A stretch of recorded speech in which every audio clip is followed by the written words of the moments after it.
காலேஜில் குழந்தைகளுக்கு ஸ்கூலில் சொல்லிக் கொடுக்குற பாடங்கள் மட்டும் இல்லாமல் அடிஷ்னலாக ஒரு ஸ்கில், கம்ப்யூட்டராக இருக்கலாம், இல்லை இங்கிலீஷ் பேசுகிறதா இருக்கலாம், இது போன்ற ஸ்கில்ஸ் வந்து அவங்களுக்கு கொடுக்கணும் அப்படின்னு அடிப்படையில் நாங்கள் திட்டம் கொண்டு செயல்படுத்திருக்காங்க.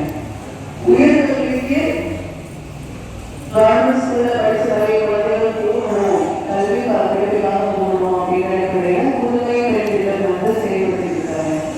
பெண்கள் மட்டும் இல்லை, ஆண்களும் உயர்கல்விக்கு போகணும் அப்படின்னு அடிப்படையில் தமிழ் முதல்வர் திட்டம் கொண்டு வந்து அதை செயல்படுத்திருக்காங்க. ஸோ மாதம் 1000 பஸ்ஸும் காலேஜில் நீங்கள் சேர்ந்து படிக்கிறதுக்கு கவர்மெண்ட் மாதம் 1000 ரூபாய் கொடுக்குறாங்க. ஒரு வருஷம் ஒரு குழந்தை காலேஜில் போய் படித்தோம் அப்படின்னா 12,000 ரூபாய் வந்து அவங்க அக்கௌண்ட்டில் எழுதி கொடுக்குறாங்க. அவங்க 6ஆம் கிளாஸ்லேருந்து 12ஆம் கிளாஸ் வரைக்கும் கவர்மெண்ட் ஸ்கூல்லையும் இல்லை எய்டட் ஸ்கூலில் தமிழ் வழியிலையும் படிச்சிருவாங்க.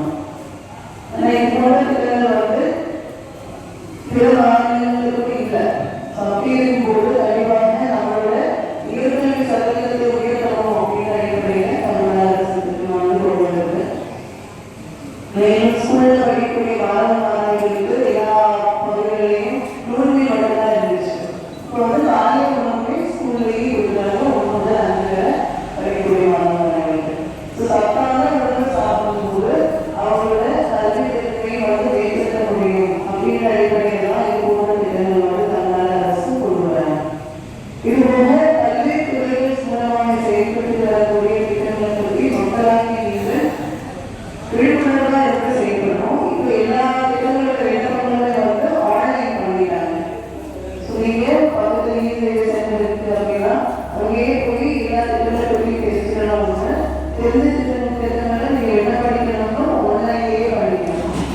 அந்த வசதிகளை வந்து கண்டிப்பாக யூஸ் பண்ணி அரசு செயல்பட்டு வந்துருக்கிற ஒவ்வொரு திட்டங்களையும் பயன்படுற மாதிரி நீங்கள் எல்லாரும் விழிப்புணர்வாக இருக்கணும் அப்படிங்கிறது நல்லது.